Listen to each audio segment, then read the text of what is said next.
భక్తులైన దావీదు 41వ కీర్తన రాశాడు. అలాగే హల్లెలూయా. ఈ 41వ కీర్తనలో చాలా సంగతులు దావీదు క్రియారూపంలో తన విశ్వాస జీవితంలో, తన భక్తి జీవితంలో, తన ఆత్మీయ జీవితంలో, దేవుని పట్ల తనకున్నటువంటి నమ్మకత్వ విషయంలో చాలా విశ్వాసంతో కూడిన మాటలు. ఇది పాడినప్పుడు దావీదు పడకల మీద లేచి కూర్చున్నాడు. దేవునికి స్తోత్రం. అయినా శత్రువులు తరమడం మానలేదు. కుదురు రోగం వచ్చినప్పుడు రోగానికి మందు ఎవరంటే నేను మొన్నపాడి చెప్పాను, జనకుమార్ గారి కృతజ్ఞత కూడి.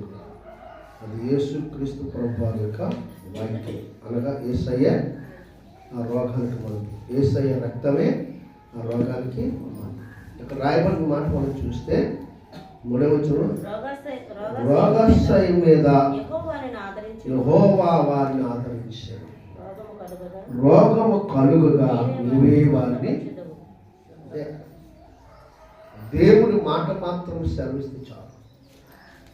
పరిశుద్ధ గ్రంథంలో ప్రారంభం నుంచి ముగింపు వరకు ఆయన కనుగొన్న ఒక ఆలోచన ఒకటే. ఆదికాండం మొదలుకొని ప్రకటన గ్రంథం వరకు ఆయనకున్న గొప్ప ఆలోచన. ఆయన వచ్చింది కూడా ఒక విషయంలో, మరణం నుంచి తప్పించడానికి, నిన్ను స్వస్థపరచడానికి, నిత్య జీవంలో ఆయనతో పాటు యుగయుగంలో ఉండడానికి నేను తీసుకొని. హల్లెలూయా. అసలు ఆయన వచ్చింది అందుకే. మరణముని మీద ఏలుబాటు చేయకుండా మరణపు మూలని విరిచి, మరణముని ఎక్కడ అధికారం నీ మీద ఇవ్వకుండా మరణాన్ని సమాధి చేసి సజీవుడిగా సమాధి నుంచి లేచి నేను నిత్య జీవంలోకి నడిపించడుకు ఈ భూమి మీద మనకిచ్చిన దినములన్నిటిలో కూడా నిన్ను స్వస్థపరచడానికి. ఏ వ్యాధి వచ్చినా, ఏ రోగం వచ్చినా, ఏ సమస్య వచ్చినా, ఏ ఆపద వచ్చినా, ఏ కష్టం వచ్చినా, ఎలాంటి దుఃఖం వచ్చినా, మనం కొంచెం ముందుకు వెళ్తే ప్రకటన గ్రంథం 21వ అధ్యాయంలో మీరు చదవండి, 3వ వచనం నుంచి చాలా సంగతులు ఉంటాయి. ఇదిగో దేవుని నివాసము మనుషులతో ఆయన వారితో కాపురము. కారణం ఏంటంటే కాపురం ఉన్నటువంటి ఏంటి, నివాసం ఉన్నటువంటి మనుషుల మధ్య తిరిగే వ్యక్తి. మనం అంటే మన మధ్య ఉన్నాడండి, మొన్నటి వరకు మనతో ఉన్నాడండి. దేవుని స్తోత్రం. ఎందుకున్నాడు, ఎందుకు కాపురం చేస్తున్నాడంటే, మనతో ఎందుకు నివాసం చేస్తున్నాడంటే మనలో ఉన్న ప్రతి నాడిని ఆయన కనిపెట్టడానికి. మనం ఏ విధంగా ఉన్నాం, మనం ఎలా నడుచుకుంటున్నాం, మనం ఏం కలిగి ఉన్నాం, ఏ తలంపులు కలిగి ఉన్నాం, జీవము కలిగిన దేవుణ్ణి స్తుతించడానికి ఇష్టపడుతున్నామా, లేదా ఈ లోక సంబంధమైన ఆచారాలు సిద్ధాంతాలతో పాటు ముందుకు వెళ్ళడానికి ఇష్టపడుతున్నామా, ఈ లోకంలో ఉన్న వాటి వైపు చూసి మనం నమస్కారం చేస్తున్నామా, లేదు సృష్టికర్తకు దేవునికి మనం మొక్కుతున్నామా. ఇవన్నీ ఆయన గమనించడానికి భూమి మీదకి వచ్చి 12 ఏళ్ల ప్రాయంలోనే సమాధి మందిరంలో వాక్యమును బోధించాడు. ఈ బోధ ఎట్టిది, ఈయన వయసు ఎంత ఆశ్చర్యపోయారు. కారణం ఏంటంటే వారు వాక్యం ఎరిగిన వారు, వారు ధర్మశాస్త్రం ఎరిగిన వారు, ధర్మశాస్త్రం మీద దేవుని వాక్యం మీద వారు మనసు పెట్టారు. ఆ రోజుల్లోనే ఆ 12 ఏళ్ల బాలుడి సమయంలోనే సమాజ మందిరంలోకి వెళ్తే ఇట్టి బోధ ఎప్పుడు మేము అక్షరం దేవుని వాక్యం చదువుతున్నప్పుడు మనకే అక్షరం వేస్తూ ఉంటాం. దేవునితో మాట్లాడతాడండి. వాక్యం అంటే అక్షరం కాదని ఒకసారి చెప్పాను. ఆ మాట కొరింథీయులకు రాసిన ఒకసారి చూడండి. మొన్న పడుతుంది 3వ అధ్యాయం మొదటి కొరింథీ అనుకుంటా. ఒకసారి చూడండి. మొదటి కొరింథీ కదా,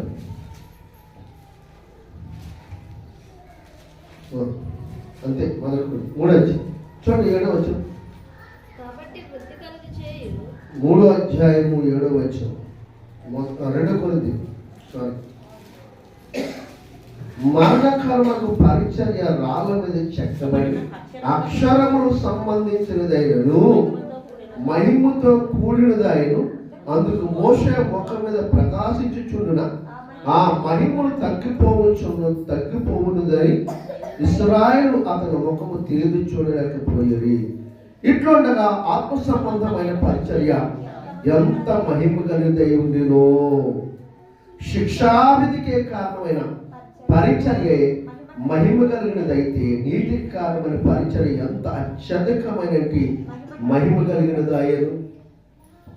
అది వాక్యం కలిగిన వారు ఎప్పుడు కూడా ఆ ప్రత్యక్షతను, ఆ ప్రసన్నతను కోల్పోవాలి. మరి ఎప్పుడు దేవుడు వాక్యం వెలుగులోనే ఉంటారు. మోసే మొహం తేరు చూడ, మోసే ధర్మశాస్త్రం ఎరిగిన వాడు. 5 కాండాలు రాసిన మోసే దేవుని యొక్క మాటలు తీసుకొని ఎలా ఉండాలి, ఇశ్రాయేలు జనంలో నీవు నేను ఎలా నడుచుకోవాలి, ఏది తినాలి, ఏది తినకూడదు, ఏ మాట్లాడాలి, ఏ మాట్లాడకూడదు, ఎవరితో సహవాసం చేయాలి, ఎవరితో సహవాసం చేయకూడదు, ఏది దేవుడికి ఇవ్వాలి, ఏది అర్పించకూడదు, అర్పించింది ఏది వెనక తీసుకోకూడదు, ఇచ్చిన దాన్ని ఇంకొకరికి ఎందుకు ఇవ్వకూడదు, ప్రతిదీ రాసుకుంటూ వచ్చాడు. ఆదికాండం, లేవికాండం, సంఖ్యాకాండం, ద్వితీయోపదేశకాండం, నిర్గమకాండం, ఆశ్చర్యమైన రీతిలో మోషే 5 కాండాలు రాసుకొచ్చాడు. ఎందుకు రాసుకొచ్చాడంటే దేవుని యొక్క ఉద్దేశం ఇశ్రాయేలు ప్రజలు కానీ, నీవు కానీ, నేను కానీ మరణానికి అప్పగింపబడ్డం దేవుని చిత్తము కాదు. హల్లెలూయా, హల్లెలూయా. మరణమట ఎవరు నమ్ముని దానికి తెరిచిన సమాధి వలె చూస్తుందట. మీకు అర్థమవుతుందండి? అందుకనే ఆ మరణము ఎక్కడ ఏలుబడి చేయకుండా చిన్న చిన్న పొరపాట్లు, చిన్న చిన్న తప్పిదములు బట్టి మనము వాటికి అవకాశం ఇవ్వకుండా ఈ విధమైన ఆజ్ఞాపూర్వకముగా, ఈ విధమైన రాతపూర్వకంగా ధర్మశాస్త్ర సంబంధమైన ప్రతి వాక్యానుసారంగా మోసేకి ఇచ్చి ఇశ్రాయేలు ప్రజలకు ఇలా రాయని చెప్పారు. దేవుని స్తోత్రం. 5 కాండాలు మీరు చదవండి, 5 కాండాలు చదవండి. చేపల్లో ఎందుకు ఒక చేపలు తినొద్దు అన్నాడు, అన్ని చేపలు తినమని, ఒకటే ఎందుకు తినొద్దు అన్నాడు. భూజంతువులు అన్నీ తినమన్నాడు, పందిరి ఎందుకు తినొద్దు అన్నాడు. రెక్కలు గల పెట్టెలను తినమన్నాడు, డెక్కలు గల పెట్టెలు ఎందుకు తినొద్దు అన్నాడు. డెక్కలు గల జంతువులు ఎందుకు తినొద్దు అన్నాడు. 2 డెక్కలు ఉన్న వాటిని జోలికి, ఒక డెక్క ఉన్న దానికి జోలికి ఎందుకు పోవద్దు అన్నాడు. ఒకసారి మనం చదివితే మనకు అర్థమవుతుంది. లేవికాండం, సంఖ్యాకాండం ఏది తినాలి, ఏది తినకూడదు స్పష్టంగా రాసుకొచ్చాడు దేవుడు. అవి తిని అలా వాడు అపవిత్రుడవును, వాడి మరణానికి పాత్రుడవును. దేవుడు నిషేధింపబడిన దాన్ని దేన్ని మనం ముట్టుకోవడానికి వీల్లేదు. నీకు ఏది చెప్పాడు అదే నువ్వు చేయాలి, దస్తాలు అంతే. ఇంకా రెండో మాట ఏమీ లేదు. ఎందుకు అంత ఖచ్చితంగా దేవుడు చెప్పాడు, నీవు బాగుండాలని, నువ్వు చక్కగా బ్రతకాలి, ఈ భూమి మీద నీకు ఇచ్చిన దినములు సమయోచితంగా, సక్రమంగా, క్రమముగా నీ జీవిత కాలము, నీ జీవన విధానము ఈ భూమి మీద చక్కగా కొనసాగాలి, సంతోషంగా నువ్వు బ్రతకాలి. ఆయన ఇచ్చిన ఆయుష్కాలం అంతా కూడా నా దేవుడు నాకే కష్టం వచ్చిన చిన్న ప్రార్థన చేసి ప్రభువాన్ని పిలిస్తే ఆశ్చర్యమైన రీతిలో కార్యం చేస్తాను. హల్లెలూయా.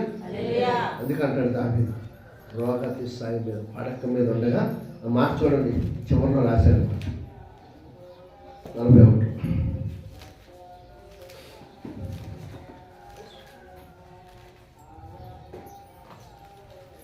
చూసారు 41 చివరిలో 8వ కుదురు రోగం వానికి సంభవించి ఉన్నది,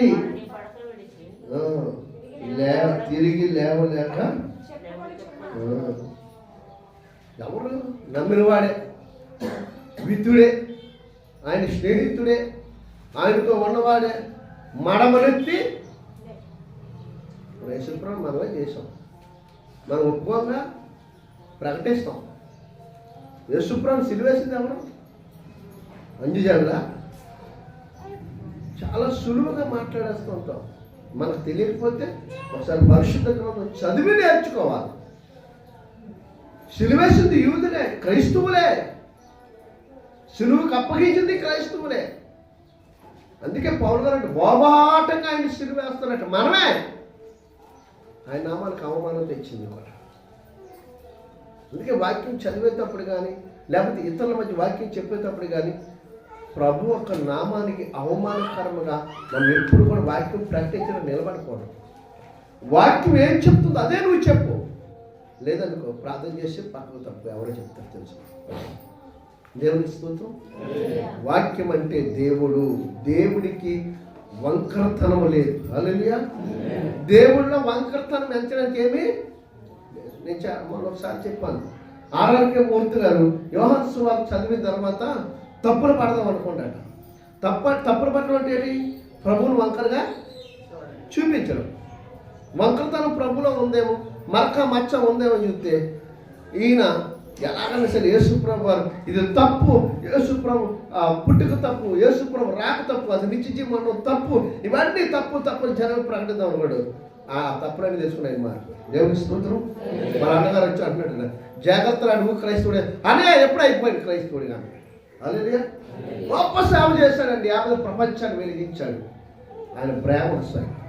అదే అద్భుతమైన సేవ చేశాడు. ఈరోజు వరకు ఆర్ఆర్కే మూర్తి గారు మొట్టమొదటిసారిగా రేడియోలో వాక్యం చెప్పింది ఆర్ఆర్కే మూర్తి. అదే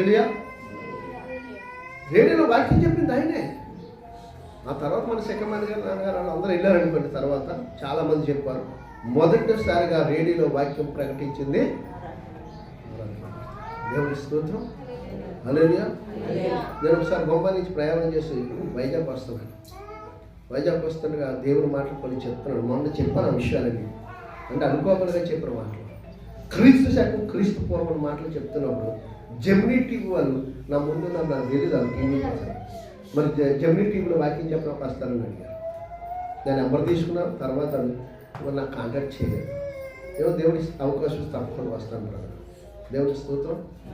ఆ వాక్యానికి అర్థం చెప్పి వాక్యానుసారంగా మనం మాట్లాడాము కాబట్టి మనం రిసీవ్ చేసుకున్నావా? దేవుడి స్తోత్రం. వాక్యం జెమినీ టీవీలో అప్పుడు కొత్తగా బ్లాక్ అండ్ వైట్ టీవీలు రావాలి. హల్లెలూయా. ఎందుకు చెప్తున్నాను తెలిసి మాట్లాడింది, వాక్యానికి ఎప్పుడు వంకలు పెట్టవద్దు. దయచేసి కుదిరిగా చదవాలి. వాక్యంలో 2 రకాలు ఉన్నాయి. నువ్వు ఆత్మీయంగా చూస్తే నీ జీవితంలో నీ బ్రతుకు నిత్య జీవానికి పరలోకానికి సంబంధం అవుతుంది. నీకు నచ్చినట్లుగా చూస్తే నీ బ్రతుకు పతనానికి దారితీస్తాం. ఆ రోజు నేను ఎవడో వినిపించాడు. ఆయన అంటున్నాడట, నేను నమ్ముకున్న నా వీటుడే నా ఇంట భోజనం చేసిన వాడు నాకు తన్నుటికై. అయినా ప్రభు అంటున్నాడు కిందనే, యెహోవా లేపనెత్తును. హల్లెలూయా. మరి నరులు ఏం చేయగలరు? నా మాత్రం నన్ను ఏం చేయగలరు? ఈ నరులు నన్ను భయపెడితే నన్ను ఏం చేయగలుగుతారు? కానీ నా దేవుని ఎందుకు నేను భయభక్తులు ఉన్నాను. ఆయన ఏమంటాడు తెలుసా? ఆయనే నన్ను కరుణించి లేవనెత్తును. 10వ వచనం, అప్పుడు నేను వారికి ప్రతీకారం చేసేదను, నా శత్రువుల మీద ఉల్లాసింపి ఉండటం చూడగా నేను నీ దుష్టుడని తెలిసిన ఆయన. హల్లెలూయా. ఎప్పుడు జరుగుతుంది తెలుసా? 12వ వచనం, నా యథార్థతను బట్టి నీవు నన్ను. అది వాక్యం పట్ల చాలా యథార్థంగా ఉండాలి. దేవుని పట్ల చాలా యథార్థంగా ఉండాలి. క్రమం పాటించాలి. క్రమం పాటించకపోతే దేవుడు అతిశయించాడు. క్రమానికి దేవుడు అంటేనే క్రమం. ఆజ్ఞ అతిక్రమే. హల్లెలూయా. సేవకుడి కన్నా ముందు సంఘం ఉండాలి. హల్లెలూయా. సంఘంలో పరిచర్య చేసేవారు ఉండాలి. దేవునికి స్తోత్రం. సేవకుడు కుటుంబానికి కూడా పరిచర్య చేయాలి. ఏం చేయాలి? కుటుంబంలో వచ్చి ఏం చేయాలి? చేయాలమ్మా అలా అనమ్మా. ఇప్పుడు అలాంటి పరిస్థితులు అవకాశాలు ఎవరు ఇవ్వట్లేదు కాబట్టి వారు చేసుకుంటారు. దేవుని స్తోత్రం. హల్లెలూయా. ఏలీకి పరిచర్య ఎవరు చేశారు? సమూయేలు ప్రవక్త ఏలీకి చేశారు. మోషేకి పరిచర్య ఎవరు చేశారు? యెహోషువ. ఏలీకి పరిచర్య ఎవరు చేశారు? ఎలీషా. ఎలీషాకి పరిచర్య ఎవరు చేశారు? గెహాజీ. చేశారా లేదా? వీళ్ళందరూ చేసిన వాళ్ళే భక్తులు. కనీసం మందిరంలో పరిచర్య చేయడానికి మనం ఉండాలి. పరిచర్య చేయి. ఒక శాప తీసి మడత పెట్టి ఆ శుభ్రం చేసి చూడ ఆశీర్వాదం ఎలా ఉంటుందో.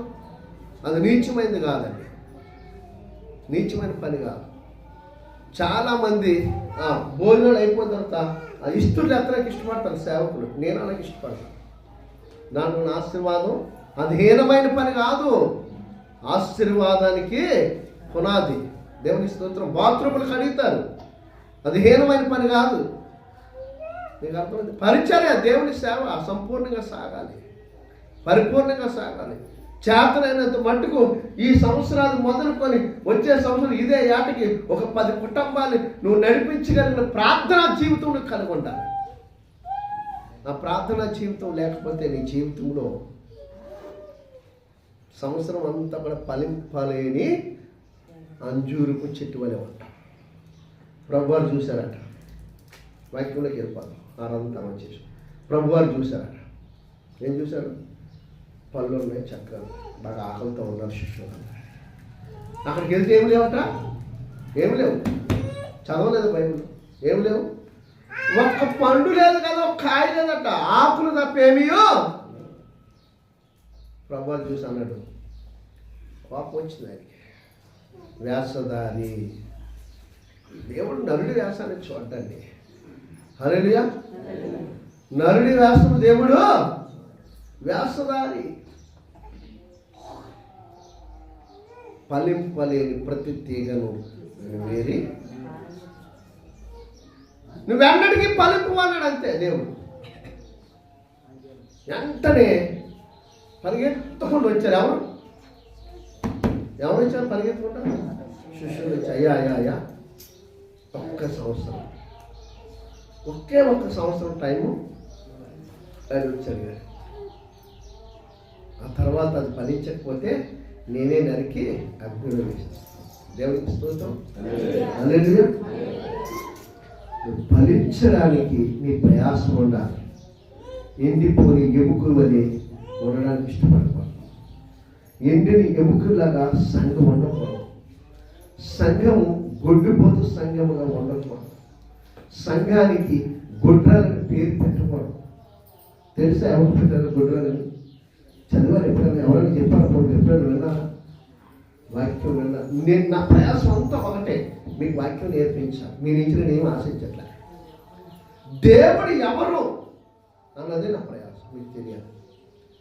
విశాఖని రబకను గుడ్రాలను పిలిచారు, సారాయిని గుడ్రాలను పిలిచారు, ఎలిజబెత్ని గుడ్రాలను పిలిచారు, రాహీలకు పిల్లలు పుట్టాలనుకున్నాడు. కష్టపడి ప్రార్థన చేశాడు. యాకోబు ఇస్సాకారు ప్రార్థన చేశారు. అబ్రహాం గారు చెట్టు దగ్గరికి వెళ్ళిపోయి 18 వచ్చాను. ఓ వ్యాధిని చెందేస్తున్నాడు. దేవుడు ప్రత్యక్షమయ్యాడు ముగ్గురుగా. హల్లెలూయా. మనం చేస్తామా ప్రార్థన? భర్త చేయరు.